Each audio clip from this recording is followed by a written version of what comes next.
Al-Baqarah 185, silakan.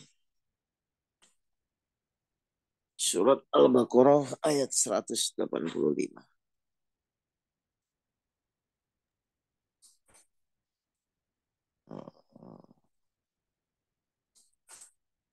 Silakan dibaca.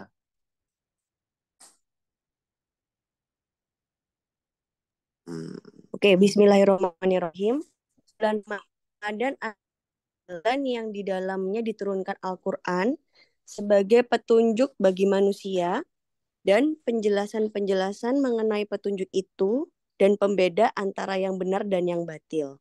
Baik, Karena sudah. itu, barang siapa ya, Coba diulang. Al-Quran itu diturunkan di bulan Ramadan, kan gitu ya? Coba diulang di situ sekali ya, lagi.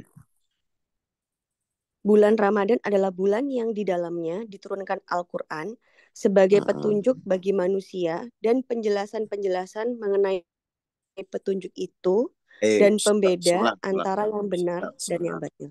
Jadi Al-Quran diturunkan sebagai petunjuk bagi manusia. Terus dari situ Allah bilang, jadi kan sebagai petunjuk bagi manusia. Terus setelah itu, ya, dan penjelasan-penjelasan mengenai petunjuk itu. Berarti di dalam Al-Quran itu detil nggak petunjuknya, Mbak Tara? Halo? Detil Ustadz.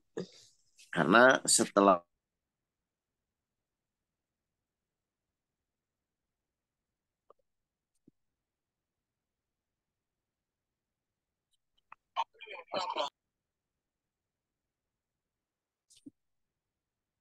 orang-orang itu bisa lebih paham dan bisa dijalani, kan begitu ya. Jadi Al-Quran itu benar-benar petunjuk yang memang Allah inginkan agar semua manusia tuh mau menjalaninya di dalam menjalani kehidupan. Karena kalau nggak menjalani petunjuk kan pasti bingung dan sesat ya. Nah, cuman Iya. poinnya saya bukan ke sana. Terus lanjut. Nanti ada poin yang mau saya bahas soalnya. Terus, Oke, lanjutannya. Karena hmm, itu, barang siapa di antara kamu ada di bulan itu, maka hmm, berpuasalah. Dan hmm. barang siapa sakit atau dalam perjalanan, dia tidak puasa. Oke, Mak maka wajib menggantinya kan begitu ya. Penggantinya. Iya. Terus sebanyak, Sebanyak hari yang ditinggalkannya itu, pada hari-hari yang lain, stop. Allah, Kan detil itu kan. iya, Ini salah satu contoh ketika Al-Quran memberikan petunjuk itu. Jadi misalnya bulan Ramadan berpuasalah, lalu barang siapa sakit dalam perjalanan gak usah berpuasa, tapi nanti kamu mengkodok sebanyak waktu yang kamu tidak berpuasa pada harinya berapa, misalnya 10 ya 10 hari diganti gitu kan. Kan itu sebenarnya detail di dalam Al-Quran tuh. iya Nah, betul. ini poin-poin yang saya bahas ini. Terus lanjut Allah. Allah menghendaki kemudahan bagimu Hmm. dan tidak menghendaki kesukaran bagimu. Nah, coba maksudnya apa, Mbak?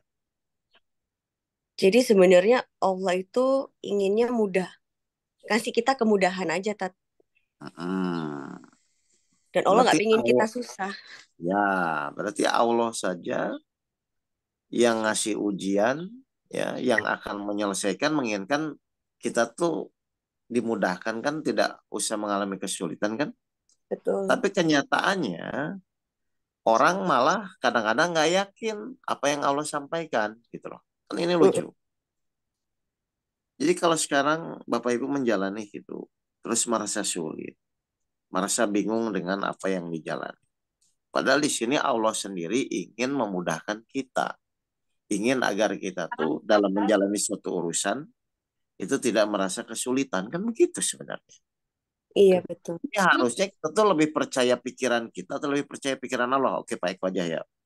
Ya, Menurut pikiran Allah. ya sudah, kalau memang pikiran Allah berarti diambil sudut pandang yang memang menuju menurut sudut pandang Allah kan. Iya, betul, Tat. Berarti sebenarnya semua kesulitan itu yang akan terjadi yang menimpa kita itu tuh karena pemikiran kita atau karena dari sudut pandang Allah, Pak. Dari pemikiran kita, Tat. Ya sudah, berarti kan salah sendiri. Jadi kalau misalnya kita ingin menganggap segala sesuatu mudah, Berarti sudut pandangnya dari Allah atau dari kita, Pak? Kalau pengen mudah ya sudut pandang dari Allah. Nah, seperti misalnya yang sering saya sampaikan, orang selama ini ikhtiar adalah bagaimana berusaha menyelesaikan masalahnya. Betul nggak? Ya, betul, Tat. Padahal Allah dari sudut pandang Allah itu maksudnya Bapak Ibu ikhtiar tuh tujuannya supaya minta tolong sama Allah kan? Iya. Sesuai dengan doa Bapak Ibu waktu di Al-Fatihah, hanya kepada Engkau lah aku menyembah dan hanya kepada Engkau lah aku memohon pertolongan. Nah, berarti pertanyaannya Pak Eko, harusnya semakin lama kita menjalani kehidupan, berarti sudut pandangnya harusnya selalu dari sudut pandang Allah, dari sudut pandang kita. Dari sudut pandang Allah, Tat. Nah, harusnya dari sudut pandang Iya. Allah. Tapi Misalnya kebanyakan contoh, manusia no ya, Tat. nah ini makanya mau mau kita kaji itu karena pasti ada sesuatu yang nggak beres gitu loh. Iya, Contoh ya, betul. contoh. Allah menginginkan Pak Eko sabar misalnya ya. Ini kan Ya, sering bahas. Nah, berarti kalau dari sisi Allah, kalau ini hambaku akan aku buat sabar, berarti Allah harus ngasih kejadian enak atau tidak enak? tidak enak. Oke. Tapi tidak enak ini, tujuan Allah adalah biar Pak Eko sabar kan? Iya, betul. Berarti meskipun kejadian tidak enak, sebenarnya itu tuh baik atau enggak menurut Allah? Baik, Tat. Nah, sekarang dari sudut pandang manusia, manusia menganggap itu suatu penderitaan kan begitu kan? Iya, betul. Padahal Allah dari sudut pandang Allah, Allah ingin membuat Bapak Ibu menjadi sabar supaya selalu bersama Allah lah gampangnya kan begitu. Ya, Nah, tapi kita karena kita punya hawa nafsu atau punya keinginan, kita menganggap kejadian tidak enak itu sebagai suatu penderitaan. Jadi dari awal saja kan udah beda sudut pandangnya kan ya, antara apa yang Allah maksudkan dengan apa yang kita maksudkan. Nah, ketika perbedaan sudut pandang ini lalu kita tetap nekat atau kita ngotot dengan sudut pandang kita dan Allah pun pasti sebagai penguasa akan terus memaksa kita. Akhirnya kan kita jadi menderita iya. karena perbedaan apa yang Allah maksud dengan apa yang kita maksud. Mhm, betul. Nah, berarti supaya Bapak Ibu tidak menderita, berarti yang harus dilakukan adalah merubah sudut pandang kita kan, Pak. Iya, Nah, makanya di surat 8 ayat 53 coba dibuka ini saya sering tapi supaya Bapak Ibu semakin ya. paham. Surat Al-Anfal ayat 53. 53. Siap. Hmm, Ya. coba. Bismillahirrahmanirrahim. Yang demikian itu karena sesungguhnya Allah tidak akan mengubah suatu nikmat yang telah diberikannya kepada suatu kaum, Heeh. hingga kaum itu mengubah apa yang ada pada diri mereka sendiri. Nah, berarti kan sebenarnya berarti yang merubah sudut pandang itu Allah atau kitanya, Pak? Kalau yang merubah sudut pandang ya kita ya, Ted. Makanya Allah menyuruh rubahlah sudut pandang atau diri kamu sendiri. Jadi jangan Mhm. selalu kejadian tidak enak, musibah yang menimpa kita, atau apapun itu yang menimpa kita, anggaplah tidak sesuai dengan keinginan kita. Kita itu adalah dianggap selalu buruk, kan begitu kan? Iya, betul.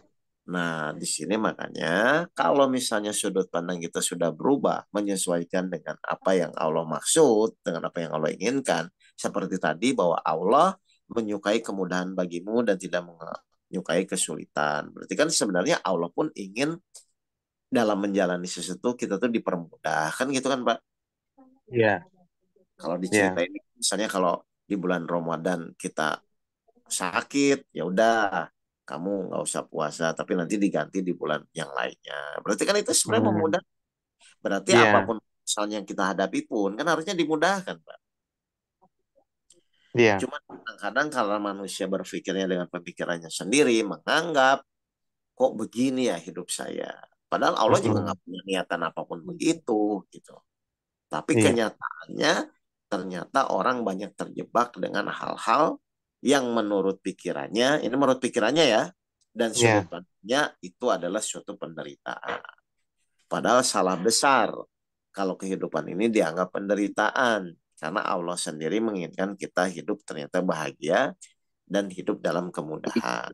Tinggal sekarang pertanyaan besarnya, gimana caranya? Kan begitu kan Pak? Supaya Iya. Allah mau memudahkan. Ya, Gimana caranya Pak supaya Allah mau memudahkan? kita mengubah sudut pandang kita Ya, terhadap Allah ya, kan Tad. sudah ini paham konsepnya, tapi Ya, implementasinya, cara prakteknya saat menjalani itu agar Allah mau memudahkan bagaimana 64 ayat 65, mohon maaf 65 ayat 4, ya 65 ayat 4. ayat 4 surat Ah, ah. At-Talaq. Yang bawahnya aja Ayat. Pak, diambilnya Pak. Oke, siap. Ya. Dan Yang barang siapa bertakwa kepada Allah, Nah, barang niscaya siapa bertakwa kepada Allah, terus niscaya dia menjadikan kemudahan baginya nah, dalam urusannya. berarti Hmm, kalau kita ingin dimudahkan oleh Allah, selain merubah sudut pandang kita, berarti apa yang harus dilakukan, Pak?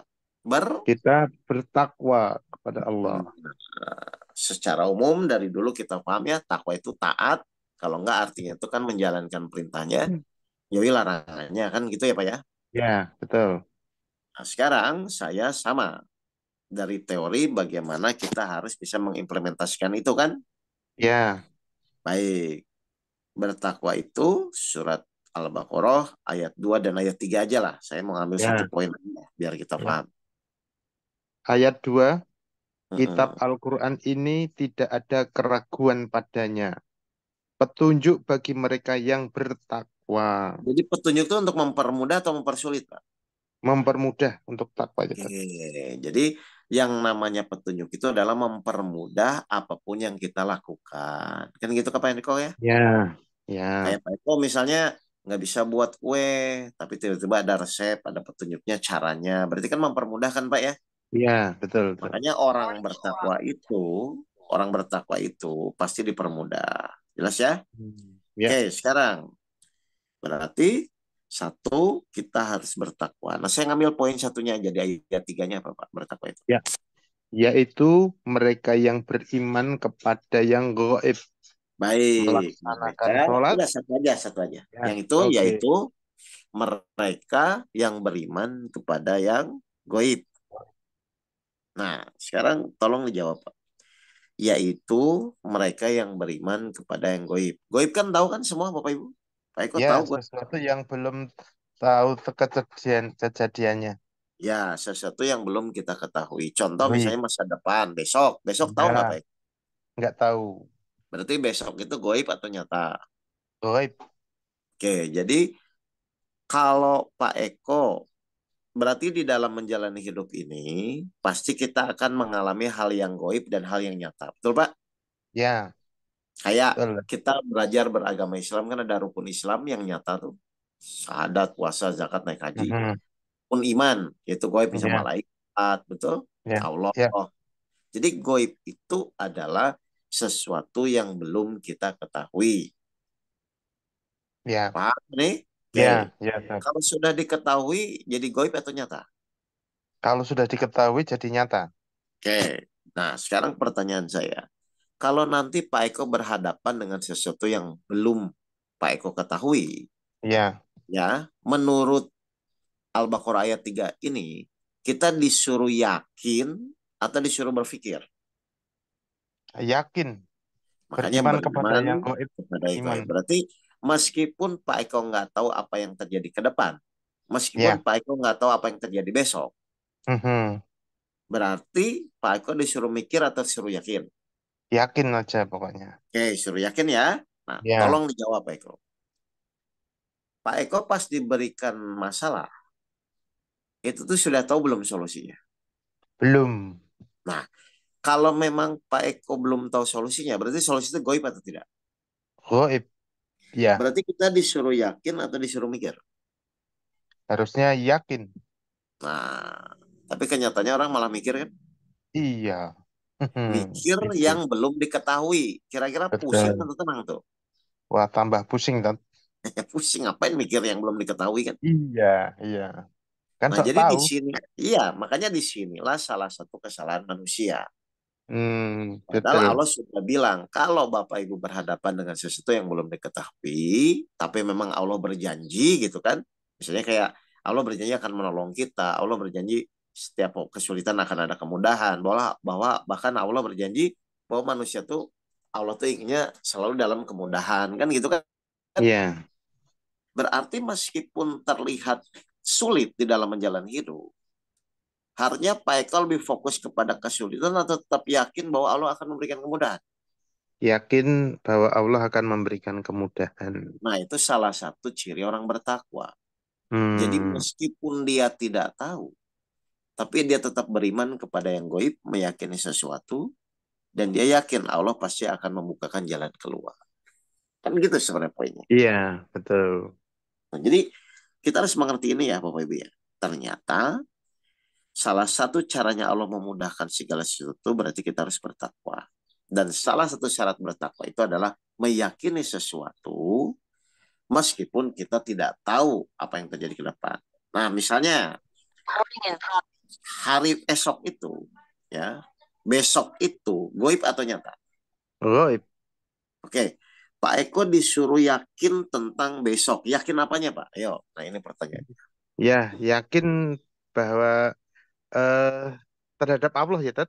Ya, makanya saya ulang, kita Ya. kan disuruh meyakini sesuatu yang kita tidak tahu nih, goib kan? Ya, Nah, besok itu kan goib. Nah, ya, ketika besok itu goib, biasanya harusnya kita tuh yakin terhadap apanya dengan besok itu goib. bahwa sudah seizin Allah, Tat. Nah ini coba silakan yang lain boleh jawab. Kan kita disuruh meyakini sesuatu yang goib. Artinya tuh ketika Ya. kita harus yakin terhadap sesuatu yang kita tidak ketahui. Salah Hmm. satunya hari esok. Nah besok itu goib. Berarti pertanyaan saya nih sederhana. Orang tuh biasanya tuh khawatir sama hari esok atau yakin sama hari esok biasanya. Khawatir terhadap hari esok. Nah sekarang padahal Allah nyuruh kita yakin kepada hari esok. Yakin kepada apanya? Pertolongan Allah. Janji Allah tak? Oke. Sekarang saya betul jawabannya ya. Saya kupas ya. 39 ayat 42. Silakan, Pak. Ya, surat Az-Zumar ayat 42. 42. Siap. Hmm. Ya. Bismillahirrahmanirrahim. Allah memegang nyawa seseorang pada saat kematiannya Hmm. dan nyawa seseorang yang belum mati ketika dia tidur. Oke, terus. Maka dia tahan nyawa orang yang telah dia tetapkan kematiannya Oke, terus. dan dia lepaskan nyawa yang lain sampai waktu yang ditentukan. Stop. Pak Eko sadar nggak? Tadi subuh pas Pak Eko bangun, Pak Eko itu Ya, sudah ditolong Allah. sudah sadar, sadar. Coba saya ulang. Ya, Pak, kita sadar nggak?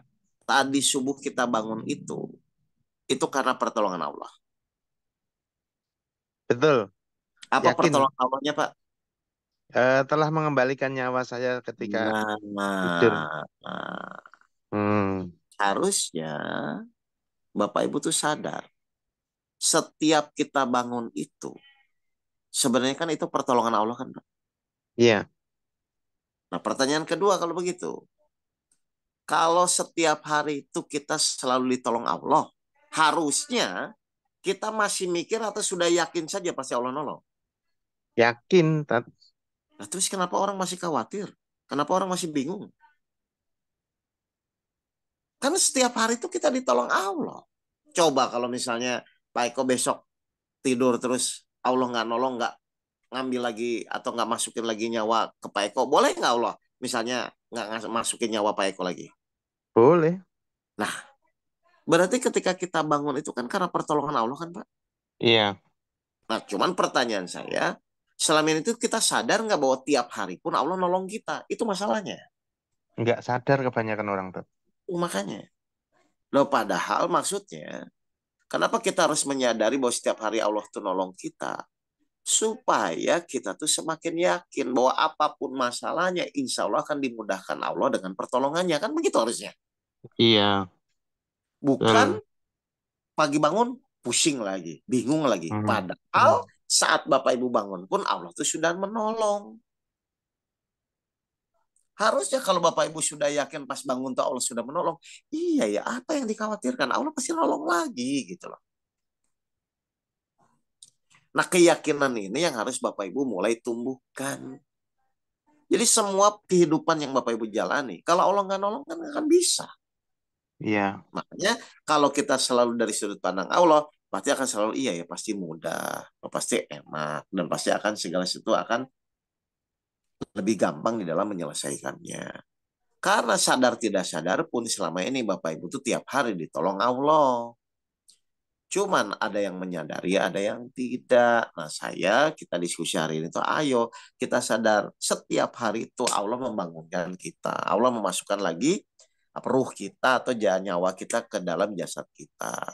Berarti kalau Bapak Ibu menyadari, iya ya, berarti setiap hari itu Allah nolong kita. Kalau setiap hari Allah nolong kita, harusnya dalam setiap hari itu bersyukur atau mengeluh, Pak? Bersyukur, Tat. Nah, kan kurang ajar kalau yang ngeluh itu sebenarnya. Iya. Padahal pertanyaan saya, Pak, sebesar apapun masalah Bapak dan Ibu, ya, kalau Allah nggak memasukkan lagi jasad kita ke dalam, kalau Allah nggak memasukkan ruh kita ke jasad kita lagi, selesai nggak tuh masalah yang dikhawatirkan atau dipikirkan? Nggak selesai. Nggak, artinya ada manfaatnya nggak kita mikirin sesuatu masalah yang besar, tapi pas besok misalnya anggaplah Allah nggak menghidupkan kita lagi. Ya nggak ada manfaatnya, Tat. Ya ngapain? Berarti kan sebenarnya masalah terbesar itu kalau Allah tidak menolong kita kan. Iya, betul. Nah, Hmm. masalahnya Allah tuh sudah menolong kita setiap hari. Cuman Bapak Ibu nggak sadar nyawa dimasukkan itu pun dari pertolongan Allah. Bapak Ibu bernafas pun, Bapak Ibu bisa masih menjalani kehidupan pun, itu karena pertolongan Allah. Terus kenapa Bapak Ibu merasa masalah selain itu menjadi besar? Iya. Iya, Betul, Tat. Betul. makanya harusnya kalau sekarang sudah pada posisi itu, sudahlah. Tugas Bapak itu kan menjalani saja kan kehidupan Ya, ini. Betul nggak? betul. Iya. Dalam menjalani, Bapak Ibu kan disuruh mohon supaya selalu di jalan yang lurus, jangan jalan yang sesat. Kan begitu kan? Iya. Anggaplah kesederhananya jalan yang lurus itu adalah keinginan Allah. Jalan yang sesat itu keinginan kita dari hawa nafsu kita. Kan begitu sebenarnya. Iya. Iya. Kalau Bapak Ibu ingin selalu lurus, maka mulai sekarang fokuslah bahwa saya menjalani kehidupan ini, tugas kita hanya dalam proses ikhtiar, lalu ikuti saja perintah-perintah Allah dengan keyakinan. Kan gitu kan, Pak?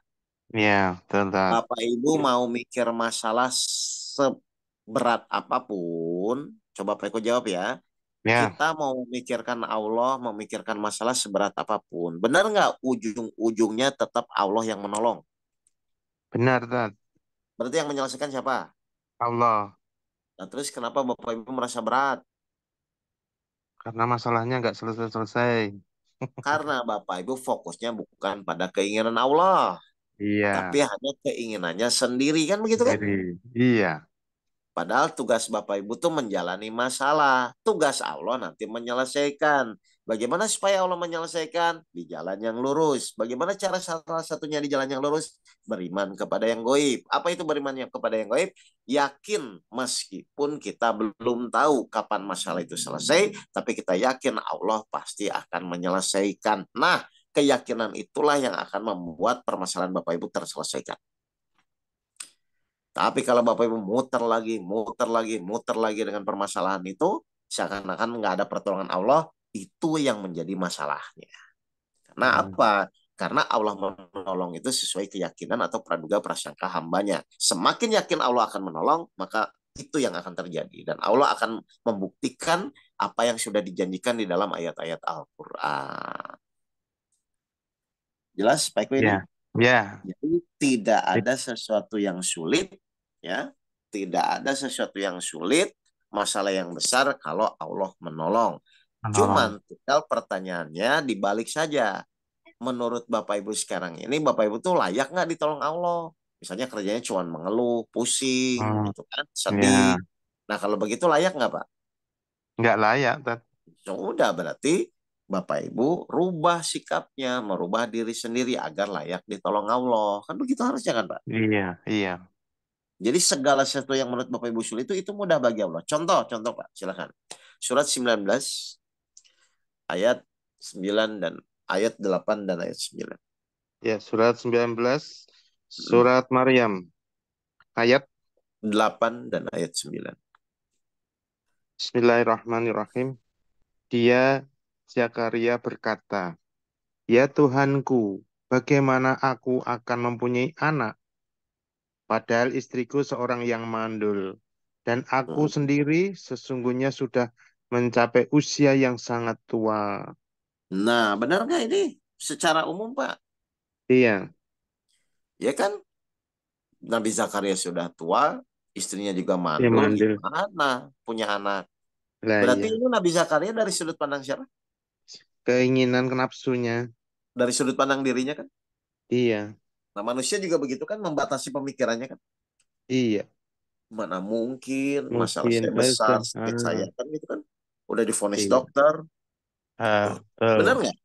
Iya, Nah, coba Bapak Ibu belajar dari ayat ini. Terus jawaban Allah apa di ayat 9? Allah berfirman, demikianlah Tuhanmu berfirman, hal itu mudah bagiku. Nah, apa kata Allah Pak? Sungguh mudah bagi Hal Allah. itu, tapi Ya, bagi siapa? bagi Allah. Tapi kalau kita ingin dimudahkan berarti kita harus apa? Ya, yakin supaya Bertakwa kan yang sungguh. tadi kan? Iya, takwa. Dan bertakwa kan yaitu Iya, meyakini sesuatu meskipun kita belum tahu. Terus sungguh. sungguh engkau telah aku ciptakan sebelum itu. Padahal pada waktu itu engkau belum berwujud sama sekali. Yang tidak ada pun Allah bisa buat ada kan? Iya, Apalagi yang sudah ada. Ada istri yang sudah mandul dan Nabi Zakaria yang sudah tua. Mau dibuat ada anak lagi kan bisa aja kan, Mbak? bisa saja. Nah itu loh Bapak Ibu. Jadi kesalahan kita adalah kita sering membatasi kemampuan Allah itu dengan pemikiran atau kemampuan kita. Akhirnya nggak nyambung. Tugas kita tuh bukan memikirkan bagaimana masalah atau kemampuan Allah seperti apa. Tugas kita tuh menjalani saja, yakin terhadap beriman kepada yang gaib, yakin kepada pertolongan Allah, maka tugas Allah akan membuktikan meskipun menurut pemikiran kita tidak mungkin. Kan itu yang terjadi, Pak. Iya, betul. Nah, manusia tuh nggak begitu cara berpikirnya. Kalau sudah menurut akalnya nggak ketemu, kalau sudah menurut akalnya ini mentok, seakan-akan berat. Loh. Terus posisi pertolongan Allahnya di mana? Iya. Makanya kita disuruh beriman kepada yang gaib itu. Meskipun Hmm. akal kita mentok, meskipun menurut baik atau saya tidak mungkin, tapi kalau Allah yang menolong, mungkin nggak Pak harusnya Pak? Mungkin, Ya mungkin. sudah, kenapa tidak percaya itu? Karena Allah Hmm. pun, bahkan Allah pun yang ngasih ujian kan ingin kemudahan untuk yang diuji kan? Iya, betul. Lalu kenapa kita mempersulit malah? Hmm. Iya, Allah iya. aja ya kan Allah aja percaya kepada bahwa ujian itu sesuai kemampuan. Berarti Allah saja percaya kepada kita bahwa kita Mm-mm. itu bisa menjalani ujian. Loh kita yang menjalani nggak percaya gimana Pak? Mhm. Iya.